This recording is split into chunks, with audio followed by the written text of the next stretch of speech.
हाय। आपको पता है कि पैदा होना हमारे हाथ में नहीं है। हम कौन सी जगह पे पैदा होते हैं, किसके घर में होते हैं, कौन से वंश, कौन से धर्म में हम पैदा होते हैं, ये हमारे हाथ में नहीं है। मगर जब हम होश संभालते हैं उसके बाद की लाइफ हमारे हाथ में होनी चाहिए। और हमारे हाथ में अगर वो लाइफ होगी तो हम अपनी लाइफ को अपने हिसाब से डिज़ाइन कर सकेंगे।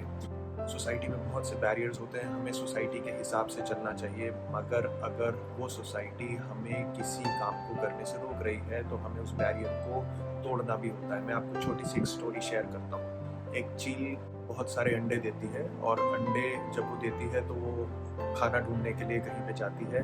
उसमें से एक अंडा नीचे मुर्गी के घोंसले में गिर जाता है। तो एक अंडा जब गायब होता है तो चील ढूंढती है बट उसको मिलता नहीं। मगर मुर्गी ने भी कुछ अंडे दिए होते हैं, घोंसले में चील का अंडा होता है, तो वो अंडे फूट जाते हैं, उसमें से सारे मुर्गी के बच्चे निकलते हैं और एक चील का बच्चा भी निकलता है।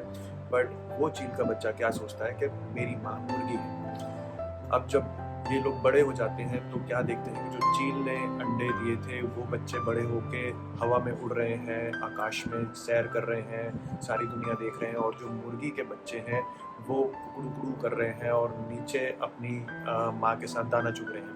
तो वो एक चील का बच्चा जो मुर्गियों के साथ पल रहा था वो आकाश में देखता है, अपने दूसरे साथियों को उड़ते हुए देखता है और वो अपनी माँ से पूछता है, जो समझता है कि मुर्गी उसकी माँ है, वो अपनी मुर्गी माँ से पूछता है कि माँ ये कौन सा पक्षी है। तो माँ क्या बोलती है कि बेटा ये चील है और ये बहुत ऊंचा उड़ सकती है। तो वो चील का बच्चा जो मुर्गी के यहाँ पल रहा है वो पूछता है, माँ क्या मैं नहीं उड़ सकता।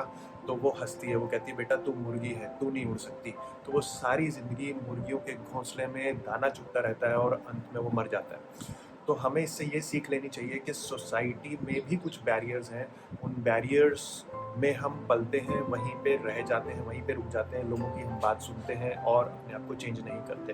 बट कहीं ना कहीं हमें ये सोचना होता है कि सोसाइटी के बैरियर को अगर हम पार करें तो ही हम एक्चुअली में ग्रो कर सकते हैं। आप लेजेंड्स देख लीजिए, महात्मा गांधी, उन्होंने सोसाइटी के बैरियर को तोड़ा, he became a legend. Mother Teresa, society के बैरियर को तोड़ के शी बिकेम अ लेजेंड। इसी तरह से अगर हमें इस दुनिया को छोड़ने से पहले कुछ ऐसे काम करने हैं तो हमें बैरियर को तोड़ के आगे बढ़ना होगा। ज़रूरी नहीं है वो सोसाइटी का बैरियर हो सकता है वो हमारे दिमाग के अंदर बैरियर हो।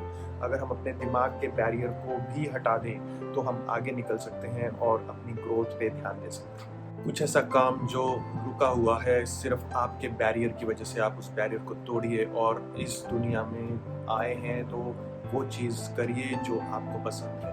कहीं ऐसा ना हो कि आखिरी समय में आपको ये रिग्रेट रह जाए कि यार मैं वो कर लेता या वो कर लेती तो मेरी लाइफ कितनी अच्छी होती। लाइफ मीडियोक्रिटी में रहने की चीज़ नहीं है। लाइफ को हमें एम्पावर करना है, हमें उसको प्रोडक्टिव बनाना है और अपने आप को ग्रो करना है। आपका मकसद कुछ भी हो सकता है, ज़रूरी नहीं है आपकी सिर्फ सेल्फ ग्रोथ ही इम्पॉर्टेंट है।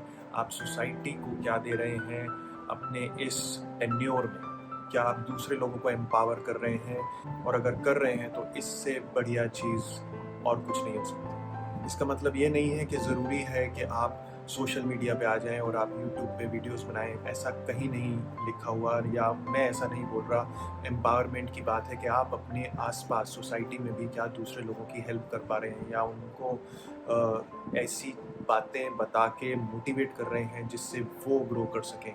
और इसी से हमारी सोसाइटी में एक इम्प्रूवमेंट आएगी, लोग आपस में कनेक्टेड होंगे और लोग एक दूसरे का ख्याल रखेंगे। Thank you.